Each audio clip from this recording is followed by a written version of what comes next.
Thank you, Harry. That was very, very good. You and your band playing the intro sketchbook to the Hugs Not Drugs show. Appreciate you. Another exciting day. This is episode 6 we're going to today. And you may ask yourself, what is this show about? The show's name is the Hugs Not Drugs Show. Who's it for? How will it help me? Well, the Hugs Not Drugs Show podcast can help motivated people in recovery from mood-altering addictions and get additional skills for their personal health by enjoying the inspirational stories, the educational information, and dare I say entertainment that's provided here. I'm in the booth here with 2 other people. I'm John Barleycorn, and we have in the studio Dr. Uggs. Yeah, I'm Dr. Uggs, and this is Harry Uggs, a.k.a. Hugs Not Drugs. Here he is. Say something, Harry, or Huggy, or Hugs Not Drugs. Hello. I have the uncanny voice of John Barleycorn also, but we're different strategies. I'm a much more polite person. John Barleycorn is much more reality-based. I'm just more spiritually based, or at least I try to. Yeah, I try to get him, riled up, because I really want to be the dominant personality here, and he just won't let me do it for the last 45 years. But hope springs eternal. All right, so we'll get right down to the 6th episode, which is entitled from the Road to Wellness workbook, Ongoing Process. And it's the very last chapter, chapter 4, which is page 45 in the Road to Wellness workbook by that prince of a man, John Forlenza-Bailey, who wrote this. And we all agree on that, don't we, Dr. Uggs? Prince? Okay. Hugs Not Drugs? Yeah, he's a prince. Absolutely. But go ahead, John Barleycorn. You read the Ongoing Process, Chapter 4. The ongoing process. There is still a lot to learn about the effects of chemical dependency. For instance, did you know that when you started drinking and drugging problematically, to some degree you stopped growing emotionally? Researchers call this phenomena arrested emotional development. Wasn't that a TV show? Yes, and a very good one. Can I just read now, Dr. Uggs? Go ahead. Emotionally, you have been wounded. If you are drug affected for 20 years, it's going to take a long time to heal emotionally. If you have 20 months to 2 years to be acting your age in as much as full capacity. If this research is threatening to you, understand you're not alone. So, let me explain that. If you've been active in your addiction for 20 years, say you're in your 30s now, and you decide to stop using, in a lot of ways, if you started using when you were 15, in a lot of ways, even though you're 35, 36 years old, you could easily be acting like a 15-year-old. It's called emotional, your emotions have been arrested because of the first use. It is important to be aware of some basic developmental information to help you stay away from your first drink or drug again. Did you know that the first drink or drug use for a substance-dependent person can take up to an uncontrollable craving to keep the chemically dependent person intoxicated? Remember in the relapse chapter, we talked about it's an act of insanity for somebody that has recovery after about 6 months to start using again and think that they can use successfully. They cannot. It's been my clinical experience as a counselor that it just doesn't it just isn't so. You don't buy any drinking and drugging time because of your long-term abstinence. So if you have stopped, stay stopped, and work with your mentor, counselor, friends, and talk out your problems. Remember, we're only as sick as our secrets. Let's get back to the text. Page 46. This is the pragmatic belief that a member of the 12-step fellowship subscribes to stay away from the first drink or drug. Go to any fellowship meeting and ask the person who has relapse, who is honestly seeking recovery again, if their first use after abstinence did not set up an irreversible craving to use more. Now it is a good time to stop for an inventory, another self-assessment tool. That's why we're doing Chapter 4, the ongoing process. It is quite simple and will give you a graphic representation of where your strengths and weaknesses are in your multifaceted recovery. Just as the exercise is laid out in the workbook on page 48. Now I'm going to explain this to you and that you could just get a piece of paper and draw a circle. Doesn't have to be a perfect circle. Just pretend that it's a perfect circle and put a dot in the middle of that circle, and then put 5 different words around that circle. The first word is physical. The second word is spiritual. The third word is emotional. The fourth word is social. And the fifth word is sexual. Now I want you to space those dots around at the perimeter of the circle and draw a line from the dot to the perimeter where it says physical, spiritual, emotional, social, and sexual. So it looks like now it looks like you have a spoke in a bicycle, a wheel, 5 spokes in a bicycle wheel. Although these words are laid out for you in the workbook, you will want to use your paper so that you can repeat the valuable exercise from time to time. So this is an ongoing self-assessment tool. You can do this at any point in time. So physical could be at 12 o'clock, emotional could be, and spiritual could be at 9 and 3 o'clock respectively, and social and sexual at 7 and 5 o'clock. I want you to do a self-evaluation. How do you feel physically? From 1 to 10, if 10 were the best and 1 was the worst, where would you put a dot on physical? Where would you put a dot on spiritual? Remember, spirituality is a 12-letter word, meaning a 4-letter word, love. Do you love yourself? And do you love other people? So put from 1 to 10, where do you think you are spiritually? Emotionally, where do you think you are? Is your thinking, remember for emotions, is your thinking over your emotions? That would be sanity. So where are you emotionally? And socially, do you interact with people? An addict by themselves is in bad company, so it's important to have a social life and friends. And sexual, we're not talking about how much sex you're having. Yeah, that would be great if we did that. Easy does it, Dr. Uggs. Sexual just meaning, are you attracted to the opposite sex? Do you have a healthy libido? Do you are you hygienic? What's your hygiene like? Things like that. Not are people attracted to you because you're presenting yourself in a sexual way? So those are the 5 points of self-assessment.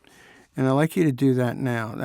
I'll give you a hint. I'm about I would say as an older gentleman, I'm in pretty good shape. For the shape that I'm in, I would give myself an 8. Just came back from the doctor, and everything's A-okay with my blood levels. They're all within normal. So I'm feeling pretty good about that. Is there room for improvement? Of course there is. Spiritually, I said my prayers today. I said prayer and meditation, and I went to a meeting. So spiritually, I'm an 8. Emotionally, I would say I'm an 8. Socially, I try to interact with people in a decent manner, try to be respectful to them. And sexually, I took a shower today before I started the day, and so I'm clean, and I'm wearing clean clothes, and I feel attractive to myself, and I'm attracted to other people, especially my wife. Don't tell her that I just told you that I was attracted to other people. That's not going to go over good. No, she understands. We naturally have feelings of attraction to and feeling sexual. All right, so I'm 8 all around the board, and that is pretty well-rounded. So let me read it. As you completed the exercise, 2 things should be clear to you right away. Number 1, you will see those areas in which you will have begun to feel a sense of accomplishment, and those areas in which you need more work. Now, my self-assessment was 8 all around, so I have room for improvement, but I'm pretty balanced. Number 2, you will see how the extent to which your recovery work and your recovery life is well balanced. The balance is what you are beginning to find in your 12-step recovery work. Be sure to process the exercise with your mentor. Page 47. Speaking of 12-step work, recovery work, how are you doing with your 90 meetings and 90-day commitment? Are you hitting at least 4 or 5 meetings a week? Do you have a 12-step fellowship sponsor? You will have no doubt been encouraged to do just that at the meetings you have attended. Each day is a new beginning, so remember, even though you may have 30 days or more of recovery, your recovery is still just one day at a time. People usually need a reminder at this point because people are often tempted to coast their last days of completing this workbook. My suggestion to you is that you do not let up. If you have any passing feelings that complacency is setting in, remember that chemical dependency is a chronic disease, a disease that says that you do not have to work for your recovery.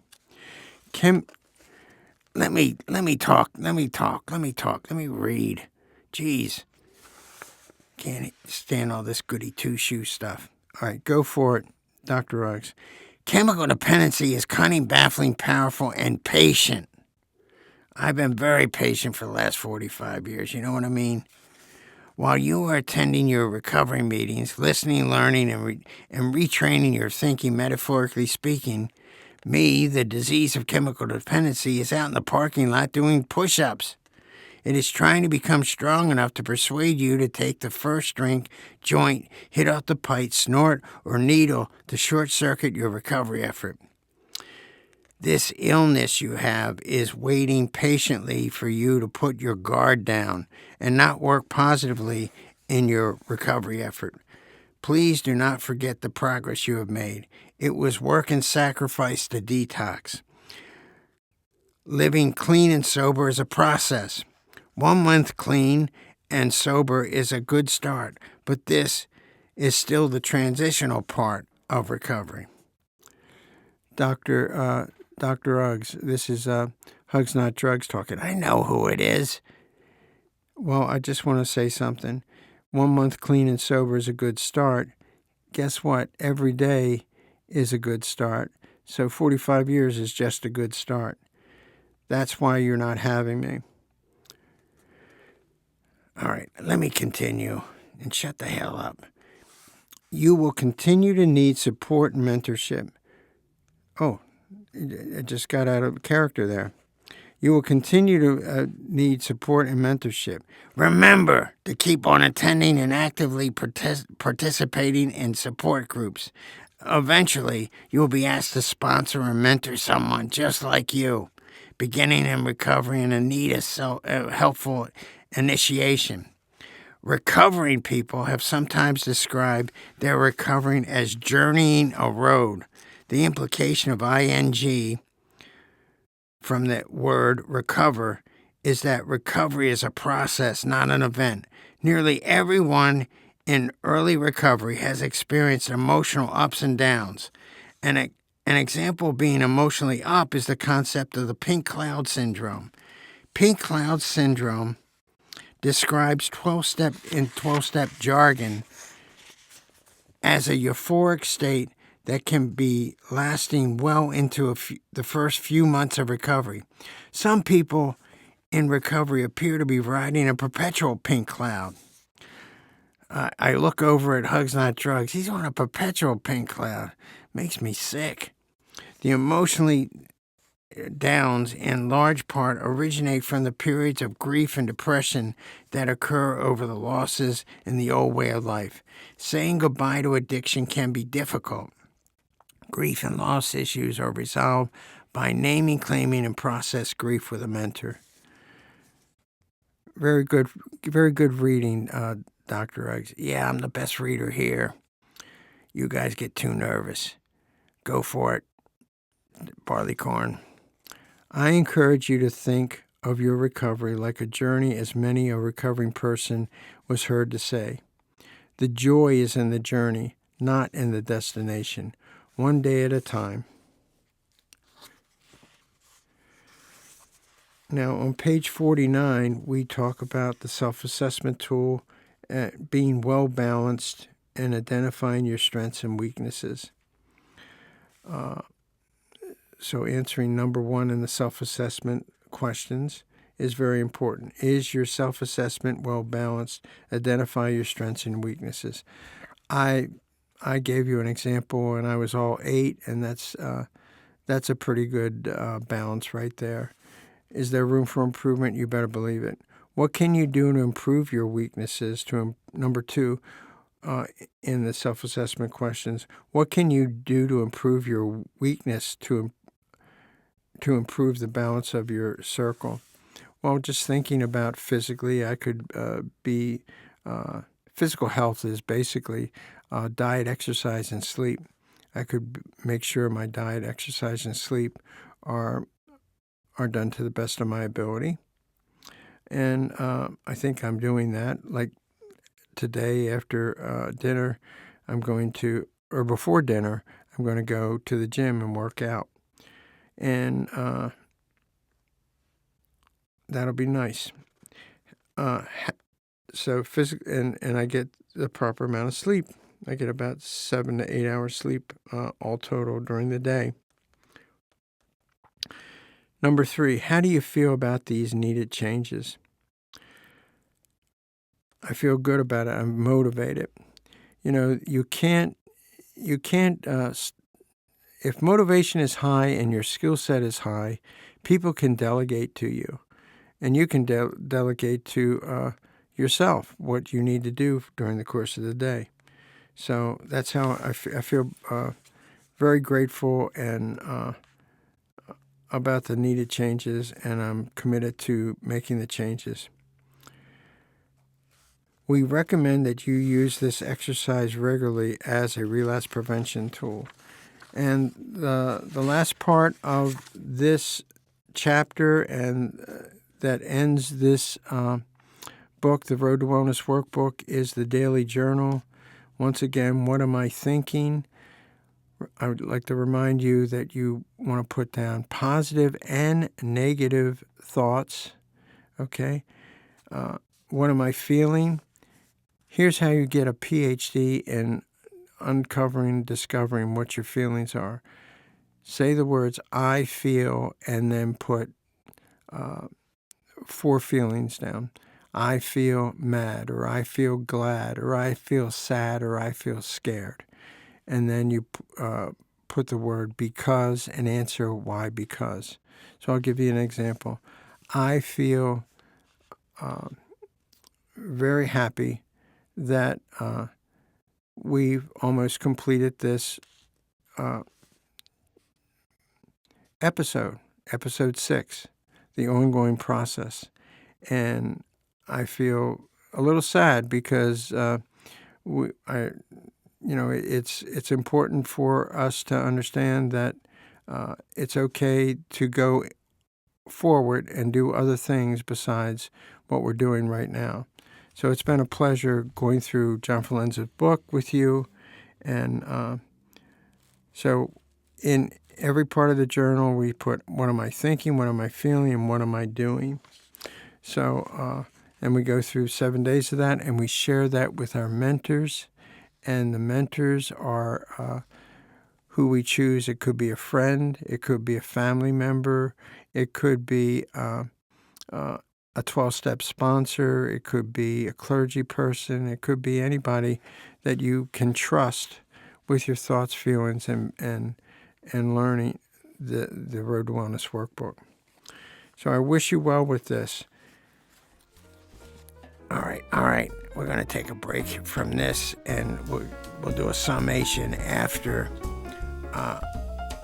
I tell you what the Road to Wellness workbook is by John Forlenza-Bailey. We need to get some money in this bad boy so we can keep this podcast afloat.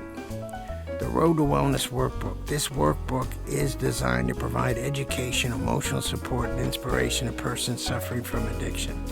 It offers step-by-step lessons to people striving to turn their lives around regarding abstinence, relapse prevention, family dynamics, and self-assessment to continue to discover day by day who we are. The unexamined life, is not worth living. So let's examine our lives. Recovery's up to you. Mentors help. Journals help. You must exchange and surrender destructive behaviors for constructive ways of handling day-to-day stressors or triggers of life. No one deserves to continue to suffer from active addiction. Get better, do the work. Okay, take it over. Give us a summation, Barleycorn. Thank you, Dr. Uggs, and thanks for doing those commercials for me. No problem. Hugs Not Drugs makes me do it, so, he lets me live, so I figure I owe him something. Barleycorn here, John Barleycorn here, and I just want to thank everybody for going through the workbook. Now, you may need to buy a workbook to help somebody else or to help yourself, and get a mentor to go through the workbook if you're going to use this as an opportunity to go through abstinence and recovery. If you think you have a problem, do something about it. If not this book, go to treatment, go to hospital, go to your doctor, go to a counselor. It doesn't have to be the workbook, but the workbook is a good adjunct for anybody in recovery. John Forlenza-Bailey has worked with people for the last 7 years individually with this workbook, and it has great results if people follow directions. Not so great results if people do their own thing in their own time with the workbook. Okay, so what do we learn today? This has been the ongoing process, Chapter 4.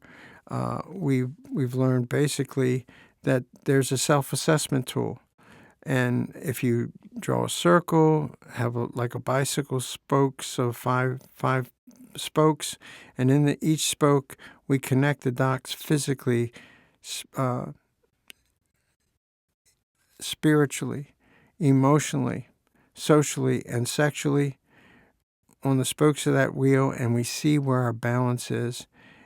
Also, we have recovery suggestions. The more recovery suggestions one will take, the healthier one will become as time goes on. Time is important in recovery, but the most important moment in time is not 45 years, it's not 30 days, it's not even 1 day. It's basically this this moment in time, right now. So everybody have a good day, and we're going to do some outro music. The song is Sketchbook, and the player is Harry and his band. So go for it. Boy, you can't even talk. Harry wrote the song Sketchbook, and he has a band that playing his song, and it's a good song. So go for it, Harry. You the man. Peace, brothers and sisters.